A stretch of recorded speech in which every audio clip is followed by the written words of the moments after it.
एक मौलवी साहब की बीवी ने ऐसा कौन सा गुनाह किया कि कुतिया बन गई। देखने वालों की चीखें निकल गईं। अस्तगफिरुल्लाह। अस्सलामु अलैकुम नाज़रीन, यकीनन ये सुनकर आपको काफी अजीब लगा होगा, मगर हकीकत यही है। बांग्लादेश में रहने वाले एक मौलवी साहब की बीवी कुतिया की शक्ल इख्तियार कर गई। पूरे गांव में तहलका मच चुका था। हर कोई इस खातून से दूर रहने लगा। वो खातून आखिर किस वजह से कुतिया बनी?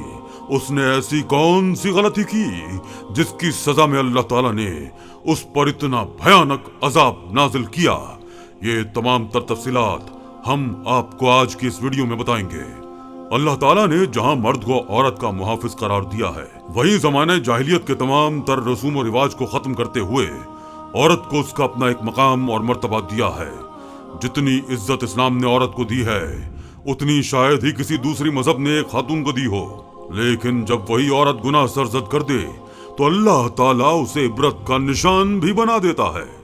आज की वीडियो ऐसी ही एक खातून की है जिसे सुनकर आपके रोंगटे खड़े हो जाएंगे और आप फौरन अपने रब से तौबा करने पर मजबूर हो जाएंगे। यह वाकया बांग्लादेश के शहर ढाका में पेश आया, जहां पर मौजूद एक कस्बे में मुसलमान कसरत की तादाद में पाए जाते थे। इस गांव के एक मौलवी साहब थे जो बड़े ही नेक और दीनदार किस्म के थे। उनके होश संभालते ही उनके वालिदैन की वफात हो गई। इनके बाद 3 छोटे बहन भाई थे। उन्होंने सबसे पहले अपने बहन भाइयों को अपने पैरों पर खड़ा किया और उनकी शादियां करवाईं। सबकी जिम्मेदारियों से सबकदोश होने के बाद जब तक वो खुद पर ध्यान लेने लगे तो उनकी उम्र काफी हो चुकी थी। वो अब लड़के नहीं मर्द हो चुके थे। सब बहन भाई तो अपने अपने घरों के हो चुके थे और अब उन्हें जिंदगी के सफर में एक शरीक हयात का होना दरकार था। उनकी शादी दूसरे गांव की ही एक लड़की से कर दी गई। मौलवी साहब ने शादी से पहले शर्त यही रखी थी कि लड़की दीनदार और सौम सलात की पाबंद हो। मैं एक नेक और 5 वक्त की नमाजी खातून से ही शादी करूंगा। मौलवी साहब के यहाँ किसी चीज की कोई कमी ना थी। उनके पास खुदा के फजल से सब कुछ था। आखिरकार उनका निकाह दूसरे गांव की खातून से हो गया और वो उसे रुखसत करके अपने घर ले आए। शादी के चंद रोज बाद तक मौलवी साहब ने नोट किया था कि उनकी बीवी बिला वजह ही सजी संवरी रहती है। हर वक्त चेहरे पर मेकअप किए वो खुद को संवारने में ही लगी रहती है, जबकि घर का यूं ही हाल बुरा होता है। सारा सामान बिखरा पड़ा होता है, मगर वो वक्त पर काम न किया करती थी, बल्कि मौलवी साहब के घर आने से पहले खुद को सजा संवार कर रखा करती थी। एक रोज मौलवी साहब ने जब घर में कदम रखा तो देखा कि घर का सारा सामान इधर उधर यूं ही बिखरा पड़ा है जैसे सुबह था। उन्होंने अपनी बीवी को एक नजर देखा जो अभी अभी कमरे से हशाश बशाश निकली थी। मौलवी साहब उससे कहने लगे कि तुम मेरे लिए सजना संवरना बंद कर दो। मैं सादगी का कायल हूँ, तुम मुझे सादगी में ही अच्छी लगती हो। उन्होंने इंतहाई नर्म लहजे में अपनी बीवी से ये कहा था ताकि उसकी दिल आजारी भी ना हो और वो समझ भी जाए। अगले ही रोज जब वो घर आए तो उनकी बीवी एक बार फिर सज संवर कर बैठी थी। उन्होंने नोट किया कि उनकी बीवी बस दुनियावी कामों और आसाइशों पर ही ध्यान देती थी। आज तक उन्होंने अपनी बीवी को कभी भी कुरान मजीद की तिलावत करते हुए नहीं देखा था और ना ही वो कभी नमाज पढ़ते हुए नजर आई थी। मौलवी साहब इंतहाई नर्म तबीयत के मालिक थे। बीवी से कहने लगे कि तुम इबादत भी किया करो, यही औरत का जेवर होता है और यही आखिरत में काम भी आएगा। मगर उनकी बीवी एक कान से सुनकर दूसरे कान से निकाल दिया करती। ये देखकर मौलवी साहब का दिल बेहद दुखी होता।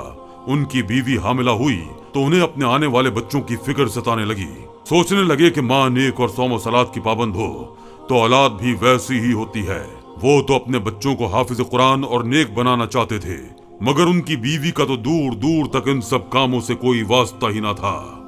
मौलवी साहब का मामूल था कि वो सुबह फजर के वक्त घर से चले जाया करते और फिर मगरिब और इशा की नमाज पढ़कर ही आया करते थे। उस रोज उनकी तबीयत थोड़ी खराब थी।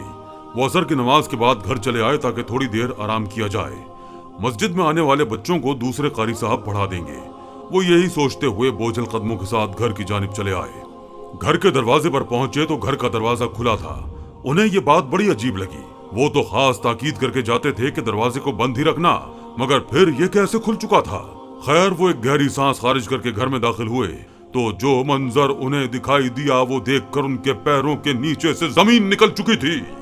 उनकी बीवी, जिसे वो इंतहाई नेक और बाकिरदार समझते थे, वो उनके घर में गांव के गैर लड़के के साथ मौजूद खुशगप्पियों में मसरूफ थी। انہوں نے جب یہ منظر دیکھا تو آگ بگولا ہو گئے۔ وہ لڑکا تو وہاں سے فوراً بھاگ نکلا، جبکہ مولوی صاحب اپنی بیوی کو کڑی نظروں سے دیکھنے لگے۔ ان کے دل پر شدید چوٹ لگی تھی۔ وہ بیوی کے پاس آئے اور زناٹے دار تھپڑ مار کر بولے، تم نے میرے اعتبار اور محبت کا یہ نتیجہ نکالا ہے؟ تم جیسی عورتیں تو جہنم کا ایندھن ہوا کرتی ہیں، جو اپنے شوہر کی امانت میں خیانت کرتی ہیں۔ میں تو قطعاً تمہیں اپنی بیوی نہ بناتا اگر مجھے خبر ہوتی کہ تم اس کردار کی مالک ہو۔ ارے تم جیسی عورتیں تو کتیا سے بھی بدتر ہوتی ہیں، جو اپنے شوہر کی وفادار نہیں ہوتی۔ مولوی صاحب اتنا کہہ کر واپس چلے گئے اور مسجد میں جا کر ورد میں مصروف ہو گئے۔ وہ اپنا دھیان بھٹکانا چاہتے تھے اور خدا کے ذکر میں مصروف رہنا چاہتے تھے۔ وہیں اس لڑکے نے پورے گاؤں میں یہ بات پھیلا دی کہ مولوی صاحب کی بیوی بد کردار ہے۔ اس کا گاؤں کے کئی لڑکوں کے ساتھ چکر چل رہا ہے اور مولوی صاحب سب جانتے بوجھتے خاموش ہیں۔ گاؤں والوں کو جب یہ خبر ملی تو وہ مولوی صاحب کو تنگ نظروں سے دیکھنے لگے۔ اس روز مولوی صاحب کی طبیعت خراب تھی۔ وہ مسجد میں ہی سو گئے۔ فجر کی نماز ادا کرنے کے بعد جب گھر پہنچے تو جو منظر دیکھا وہ دیکھ کر ان کی چیخ نکلی تھی، کیونکہ ان کی بیوی کمرے میں کتیا بن چکی تھی۔ اس کا باغی دھڑ انسانوں جیسا تھا، مگر اس کا چہرہ اور جسم پر بال بالکل کسی کتیا جیسے تھے۔ یہ دیکھ کر تو مولوی صاحب کی آنکھیں پتھرا کر رہ گئی۔ وہ فوراً کمرے سے باہر نکلے۔ ان کی بیوی جو کتیا بن چکی تھی ان کے آگے ہاتھ جوڑنے لگی۔ وہ کچھ بولنا چاہتی تھی مگر سوائے کتیا کی مخصوص آواز کے اس کے حلق سے کچھ بھی نہیں نکل پا رہا تھا۔ یہ خبر پورے گاؤں میں جنگل کی آگ کی طرح پھیل گئی۔ جو بھی یہ خبر سن رہا تھا وہ مولوی صاحب کے گھر آ کر یہ منظر دیکھ کر کانوں کو ہاتھ لگا رہا تھا۔ مولوی صاحب کی وہ بیوی چند گھنٹے ہی زندہ رہی اور پھر وہیں تڑپ تڑپ کر مر گئی۔ مولوی صاحب بے حد دکھی تھے اور خدا کے حضور اپنی بیوی کی مغفرت کے لیے دعا کرنے لگے۔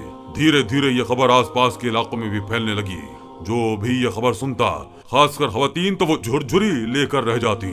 وہ یہی کہتی کہ خبردار جو اپنے شوہر کی امانت میں خیانت کی، ورنہ تم لوگوں کا انجام بھی ویسا ہی ہوگا جیسے مولوی صاحب کی بیوی کا ہوا۔ ناظرین، حضرت ابو امامہ رضی اللہ تعالیٰ عنہ سے روایت ہے، حضور اقدس صلی اللہ علیہ وآلہ وسلم نے ارشاد فرمایا، تقویٰ کے بعد مومن کے لیے نیک بیوی سے بہتر کوئی چیز نہیں کہ اگر وہ اسے حکم دے تو وہ اطاعت کرے، اور اگر اسے دیکھے تو خوش کر دے، اور اس پر قسم کھا بیٹھے تو قسم سچی کر دے، اور کہیں چلا جائے تو اپنے نفس اور شوہر کے مال میں بھلائی کرے۔ حضرت عبداللہ بن عباس رضی اللہ تعالیٰ عنہ سے روایت ہے، رسول اللہ صلی اللہ علیہ وآلہ وسلم نے ارشاد فرمایا، جسے 4 چیزیں ملیں اسے دنیا و آخرت کی بھلائی ملی: شکر گزار دل، یاد خدا کرنے والی زبان، مصیبت پر صبر کرنے والا بدن، ایسی بیوی کہ اپنے نفس اور شوہر کے مال میں گناہ کی متلاشی یعنی اس میں خیانت کرنے والی نہ ہو۔ اللہ تعالیٰ سے دعا ہے کہ وہ ہم سب کو 5 وقت کا نمازی بنائے اور نیک عمل کرنے کی توفیق عطا فرمائے۔ آمین یا رب العالمین۔